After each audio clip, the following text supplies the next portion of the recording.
Oi, gente, tudo certinho com vocês?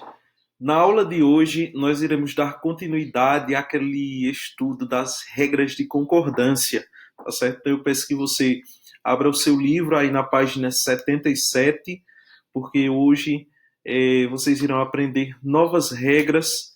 Nós vamos estabelecer aí no nosso repertório de informações gramaticais, mais algumas regras de concordância verbal, tá bom?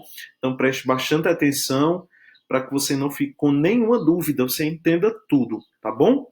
Então veja, hoje nós vamos começar a partir da página 77 aí do seu livro e nós vamos ver alguns casos de concordância do verbo ser, tá bom? Presta muita atenção para você entender. Então aqui inicia com um folder, uma imagem, tá certo? Que aí diz assim, vê, mulheres, nem tudo são flores. E aí você consegue identificar qual o verbo que está sendo utilizado nesse trecho principal aqui? Quem consegue? Tenta aí, exercita a mente. Olha o verbo aqui, olha. São flores. Veja o são aqui direcionado a flores, né? Então aqui a gente consegue perceber que nós temos a concordância do verbo ser com o predicativo dele, flores, tá bom? Flores está no plural e automaticamente o verbo também ficou no plural, ok? Vamos lá. Na página seguinte, nós vamos analisar especificamente as funcionalidades que o verbo ser pode apresentar em diversos tipos de frases, tá bom? Então, nesse caso inicial aqui, eu peço que você pegue seu marca-texto, porque a gente vai precisar destacar algumas coisinhas. Então, veja, quando você tiver o verbo ser em uma frase, tá certo? E você perceber que o sujeito dele é um pronome interrogativo, ou é um pronome indefinido, ou então é um pronome demonstrativo, aí o que é que vai acontecer? Como é que nós iremos fazer corretamente a concordância? O verbo, no caso o verbo ser, ele vai concordar com o predicativo do sujeito, tá certo? Preferencialmente. Então veja aqui como acontece nos exemplos. Nem tudo são flores. Veja que aqui você tem a presença do verbo ser. Mas além de você ter a presença do verbo ser, você tem um pronome indefinido, que é o tudo, tá certo? Então, quando isso acontecer, quando você encontrar, por exemplo, um pronome indefinido na frase, sendo utilizado logicamente com a presença do verbo ser, então a concordância do verbo vai ser estabelecida com o predicativo do sujeito. Então, nem tudo são flores, tá certo? São flores. Flores está no plural, logicamente o verbo vai para a terceira pessoa também do plural, ok? Aqui nós temos outra situação. Aqui a gente tem a presença de um pronome demonstrativo na estrutura. Veja, isso são apenas mágoas. Isso, pronome demonstrativo, como eu já havia falado. E aqui você tem o verbo ser. Esse verbo, ele deve concordar com o predicativo. Por quê?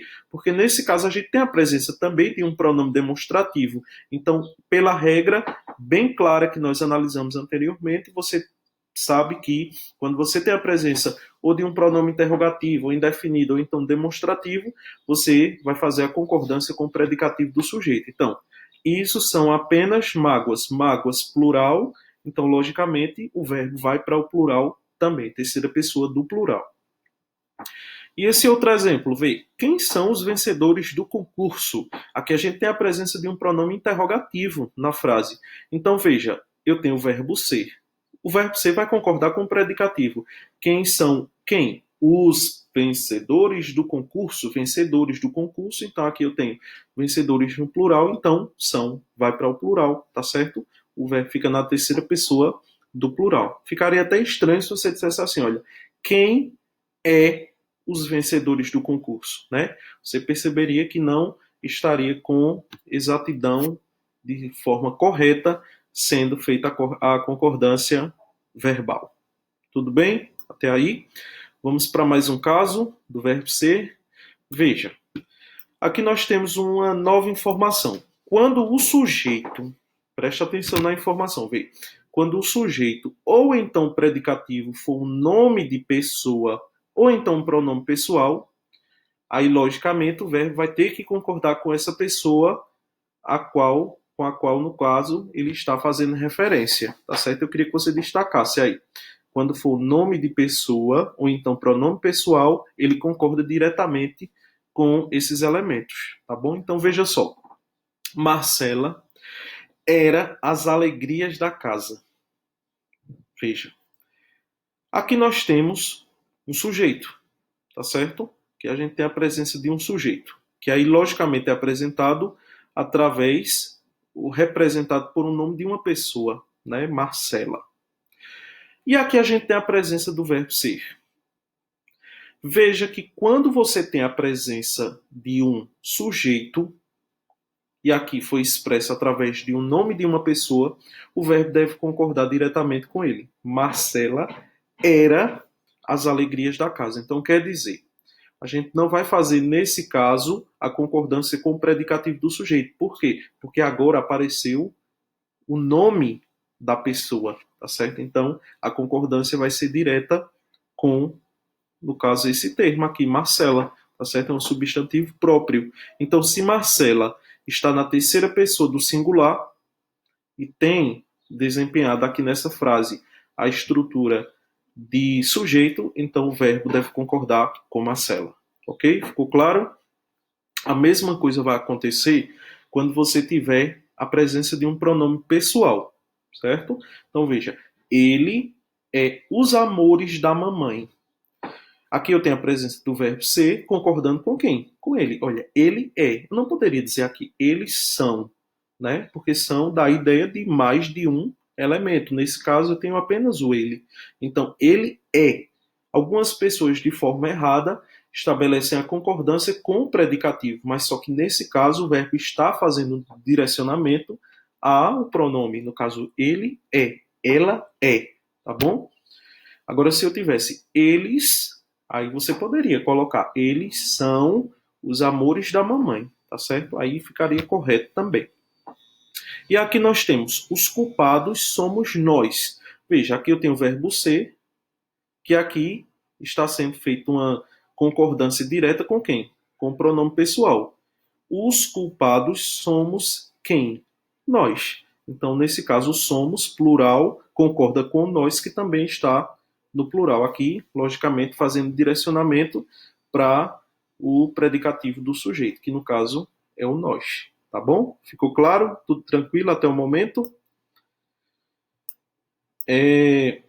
Outra regrinha para o verbo ser, tá bom? Presta muita atenção que o verbo ser tem várias etapas, várias informações. Olha, quando o sujeito ele indicar quantidade, o verbo e o predicativo eles vão ficar no singular, tá certo? É uma regra. Vê, R$ 10 é suficiente. Então veja que aqui eu tenho um sujeito. Esse sujeito está indicando uma certa quantidade, 10, tá certo? R$ 10. Então, quando isso acontecer, quando o sujeito representar uma ideia de quantidade, o verbo e também o predicativo eles devem ficar no singular. R$ 10 é suficiente e não R$ 10 são suficientes, certo? Como muitas pessoas também utilizam na sua linguagem. Então, R$ 10 é suficiente, certo? R$ 100 é suficiente. Grava essa regra aí para você não errar mais. Quando você tiver datas, horas, distâncias, o verbo ele vai concordar com o numeral, tá bom? Ou então, dependendo da situação, se aparecer a palavra dia, aí o verbo concorda com a palavra dia, tá? Veja como é fácil. Daqui até sua casa são 15 quilômetros. Muitas pessoas dizem assim, vê, daqui até sua casa é 15 quilômetros. Não, tá? Então, você tem a ideia de numeral expressa. Então, logicamente, aqui o 15, além de ser um numeral, está indicando o quê? Distância, tá certo? Então, o verbo deve concordar com esse numeral. 15, então é mais de um. Então, logicamente, vai para o plural, tá bom? Daqui até sua casa são 15 quilômetros. Aqui a mesma coisa acontece. Aqui a gente tem uma ideia de hora sendo apresentada e aqui a gente, logicamente, tem a presença do numeral. Veja, era 00:10. Então, era meia. Então, meia aqui é a representação numérica, tá certo? Então, você faz a concordância com o numeral.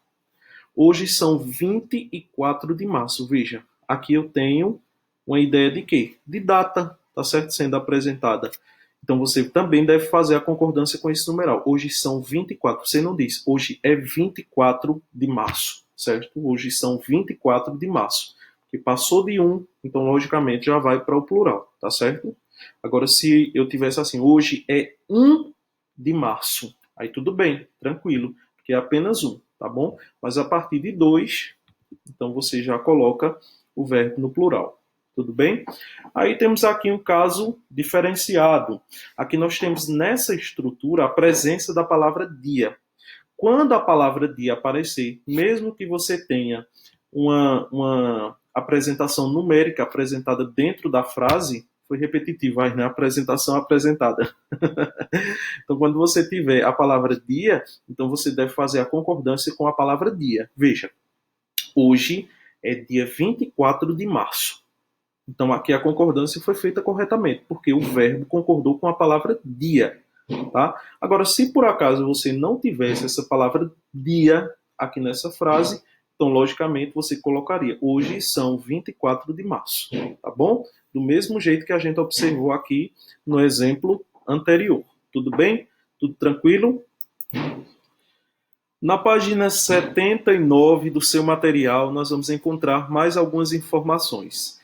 Esse próximo tópico vai falar para a gente, vai ressaltar as regras das expressões com fração ou então com porcentagem, tá bom? Então preste atenção para vocês entenderem muito bem essas informações aqui. Veja, quando o sujeito apresenta frações, o verbo deve concordar com o numerador, tá? Então veja, 1/3 dos alunos saiu. Veja que o verbo dessa frase é sair, certo? Então saiu. Saiu 1/3, tá certo? Então o numerador aqui é o 1. Então o verbo ele deve concordar com esse 1. Agora, se eu tivesse assim, veja, 3/5 dos alunos, então logicamente saíram, porque saíram está concordando com o numerador 3. Então já deve ser estabelecida a concordância. Então mais de 1, a partir de 2, você já coloca o verbo no plural, porque a concordância tem que ser feita com o numerador. E se você tiver apenas 1, então o verbo ele fica no singular. Não esqueça dessa regrinha, tá bom? Aqui nós temos justamente a questão do uso da fração.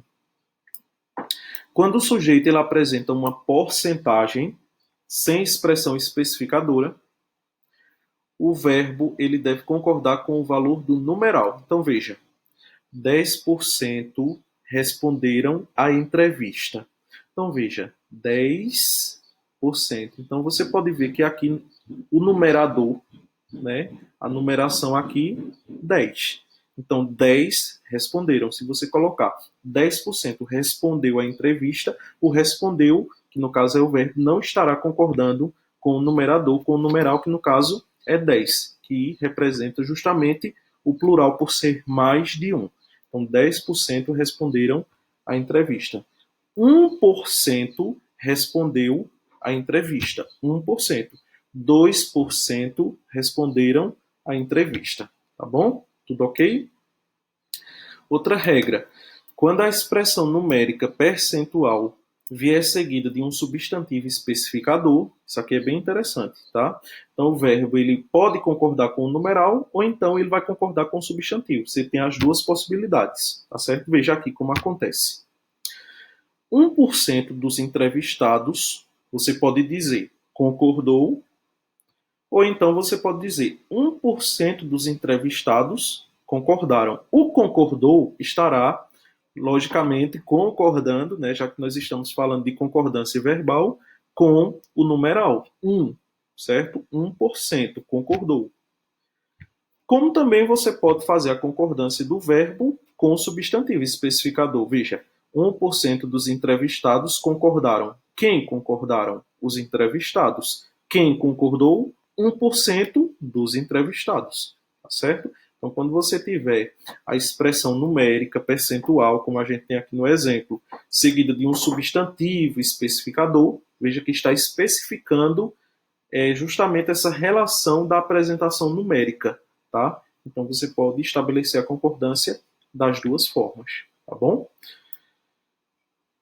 Aqui nós temos a próxima regrinha em relação à fração porcentagem. A gente está vendo especificamente a questão de porcentagem aqui, que aí diz o seguinte: com o numeral percentual antecedido por artigo, ou seja, quando você tiver um artigo antes do numeral percentual, pronome possessivo ou então um demonstrativo no plural, o verbo ele vai para o plural. Então, veja, os 25% restantes da população concordam com a resposta.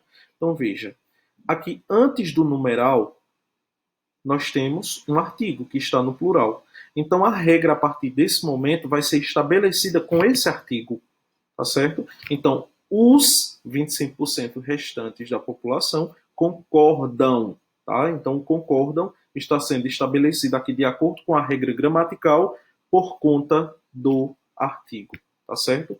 A mesma coisa iria acontecer se você tivesse um pronome possessivo, se você tivesse um pronome demonstrativo no plural, então o verbo também iria ficar no plural, ok? Então fique atento a essa informação também, que é muito importante.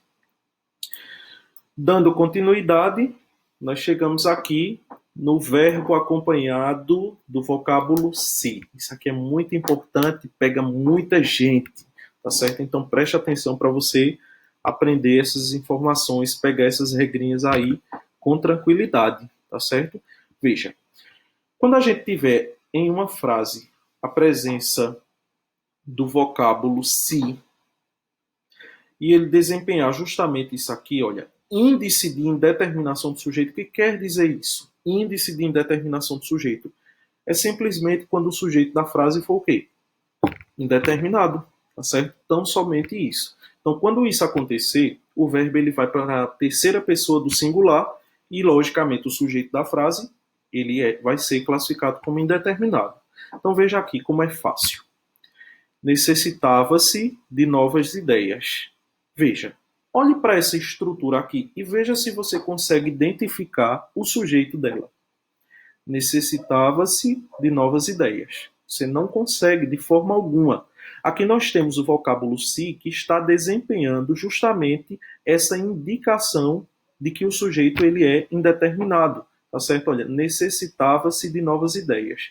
Então, quando você vê a presença do vocábulo se apresentando essa indicação de indeterminação do sujeito, então, obrigatoriamente, o verbo da frase ele fica na terceira pessoa do singular, tá certo? Porque você não sabe quem é o sujeito, então pronto, obrigatoriamente ele precisa ficar na terceira pessoa do singular.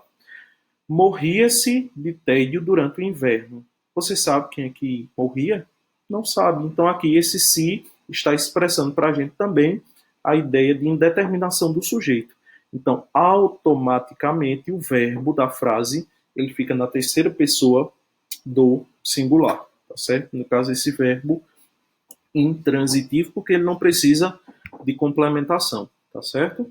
Tudo ok? Tudo tranquilo? Grava aí na cabeça essas informações, tá certo? Elas são muito importantes. Na página 80, eu queria que você acompanhasse junto comigo aqui com toda a atenção possível, tá certo? Esse cartaz, olha, vende-se apartamento no bairro Candelária, 3 quartos. E aqui tem o telefone, tá? Olha, isso aqui é muito recorrente, a gente encontra em toda e qualquer esquina, em toda e qualquer rua, tá bom?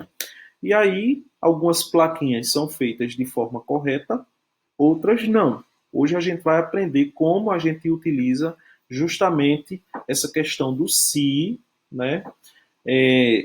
De acordo com a referência que é feita nas placas. Tá? Então preste atenção. Vamos ler aqui junto comigo, olha, o vocábulo se, no anúncio, especificamente aqui, acompanha o verbo transitivo direto vende.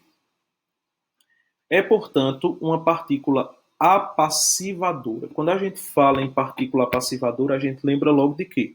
Voz passiva. Nós temos a voz ativa e a voz passiva. A voz ativa, quando o sujeito pratica a ação. E a voz passiva, quando ele recebe, quando ele sofre a ação. Tá certo? Então, lembra desse detalhe. E aqui nesse caso ele está concordando com o sujeito paciente. Quem é o sujeito paciente? Quem está sofrendo recebendo a ação? O apartamento. O que é que está sendo vendido? O apartamento, tá certo? Então, para encontrar o sujeito paciente, você simplesmente só precisa inverter a ordem da oração. O que é que está sendo vendido? O apartamento está sendo vendido no bairro Candelária, tá certo? Então, vamos aprender aqui como é que a gente faz a concordância correta com si, fazendo esse tipo de acompanhamento, ou seja, desempenhando a funcionalidade de partícula passivadora. Veja, quando o si é pronome apassivador, o verbo vai concordar com o sujeito que? Paciente. O que quer dizer isso? Se o sujeito paciente ele estiver no singular, então, logicamente, o verbo fica no singular. Mas se o sujeito paciente estiver no plural, automaticamente o verbo vai ficar no plural. Não esqueça dessa regra, tá? Então, viam-se ao longe as primeiras casas. Qual o sujeito dessa frase? As primeiras casas, tá certo? Então você pode ver que é um sujeito que está no plural. Então, logicamente, o verbo, obrigatoriamente, ele deverá também ficar no plural. Viam-se, tá certo? Veja que aqui você tem o acompanhamento da partícula passivadora e o verbo ficou na terceira pessoa do plural. O verbo transitivo, aí viam-se, né? A mesma coisa vai acontecer aqui, veja. Ofereceu-se um grande prêmio ao vencedor da corrida. Qual o sujeito dessa frase? Um grande prêmio. Um grande prêmio. Então, logicamente, o verbo ele precisa ficar no singular. Tá? Ofereceu-se. Tá certo? Veja a partícula passivadora sendo utilizada também aqui nesse caso. Então, você não poderia dizer assim, ofereceram-se um grande prêmio. Não, se é apenas um prêmio. Tá? Então, logicamente, o verbo precisa ficar no singular. Se aqui nesse exemplo nós tivéssemos apartamentos, no plural, como deveria ser aqui? Vendem-se apartamentos no bairro Candelária, tá certo? Então não esqueça dessa informação que é muito importante mesmo, e a gente encontra aqui pela cidade diversas placas de algo para ser vendido de forma inadequada, tá certo? Ok, meu povo. Então, hoje, o nosso estudo de concordância, nós vamos dar uma paradinha aqui nesse tópico. Eu sei que são muitas informações, por isso que a gente vem fracionando essa explicação, tá certo? E aí você pode, hoje à tarde, ao terminarmos nosso período de aulas da manhã, você pode dar uma reforçada nessas regras como nós estamos fazendo ao longo da semana, tá certo? Essa é uma semana especial para o estudo de concordância verbal, tá bom? Então, é isso aí. Um grande abraço para todos e a nossa aula segue.